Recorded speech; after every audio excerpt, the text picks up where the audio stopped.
YouTube, what's going on? It's your boy Cody.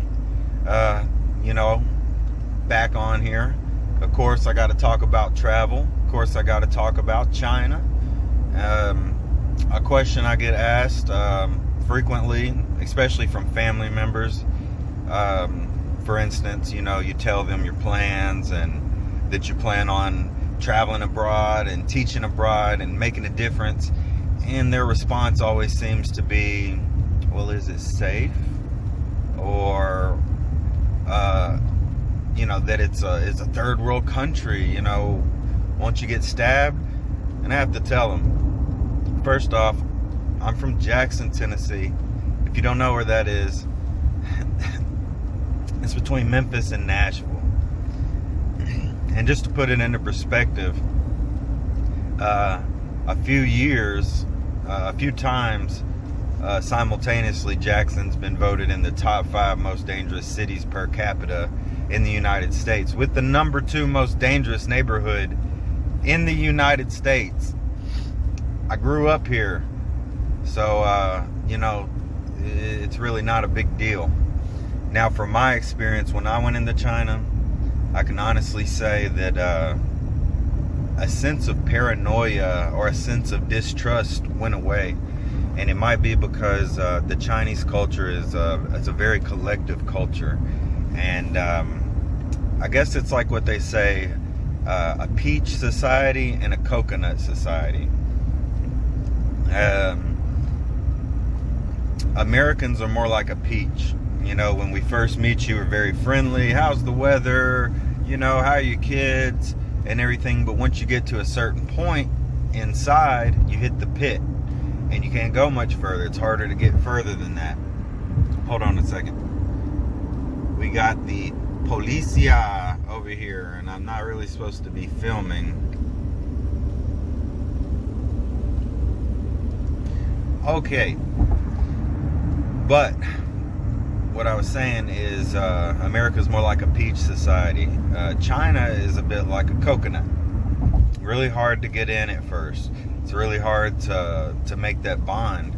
But once you do, you're in there. Friends are very, very valued in the society. One time I got sick while I was over there. And when I say sick, I mean sick. It wasn't your normal sinus infection, with the pollution and everything. I had mucus and phlegm and stuff, and it was about the color of a construction road cone. It was that orange. I couldn't move out of bed for 2 or 3 days. But what I noticed is that my colleagues and my friends, they would come bring me meals, call and check on me. It's like they want to come in and visit your house and while you're sick. In America, we're thinking, keep everybody out. We don't want to spread germs, etc. But there it's completely different. Some people like their privacy.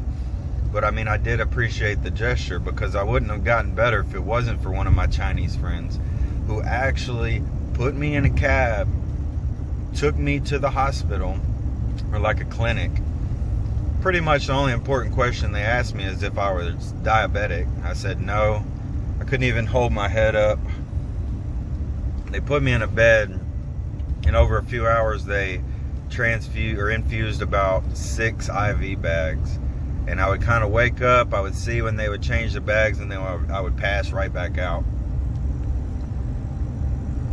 Then, after it was over, I can say I felt at least 75% better. And the funny thing is the price, $7. Phone ran out of memory, so I had to clear some space. But yeah, it was $7 for 6 bags of IV infusion, and it got me feeling a lot better. But as far as safety goes, I never witnessed any unsafe practices by the people. As far as being in danger. Now, as far as some OSHA regulations and safety hazards, there's plenty of those in China. You could easily be walking down the sidewalk and come up on a manhole cover with no indication, no caution lines, no nothing. there are the pickpocketers and just petty theft and that kind of thing that you know, if you're on guard and you travel smart, you shouldn't be afraid of. Even as a woman, you shouldn't be afraid of it. Obviously, don't go in dark alleys at night. Stuff, if you wouldn't do it here or in your home country, then don't do it there. It's pretty simple. Keep your common sense about you and you'll be okay. While I was there, there was an incident. Some lady had her head busted and was just out in the middle of the street.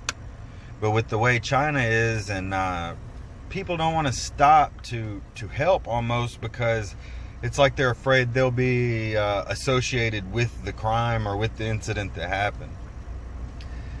So all I can say is be on your toes, just like you would at home. Don't put yourself in any sketchy predicaments. And you don't have the gun violence. You don't have the gang violence like you do in America. And so overall, I would say it's a pretty safe place to travel, even Beijing and Shanghai and the big places. That's all I wanted to say. Keep a short message for you. I hope you have a beautiful day. This is Cody. If you find anything from this video that you like, please give me a like and a subscribe for more content. It won't be much longer and we'll be heading out on the road, and there'll be plenty of travel vlogs, more than you can keep up with. Also, there will be real estate tips and finance tips, because there's always the chance to save a lot of money when you're teaching abroad. So, I'll catch you later, YouTube.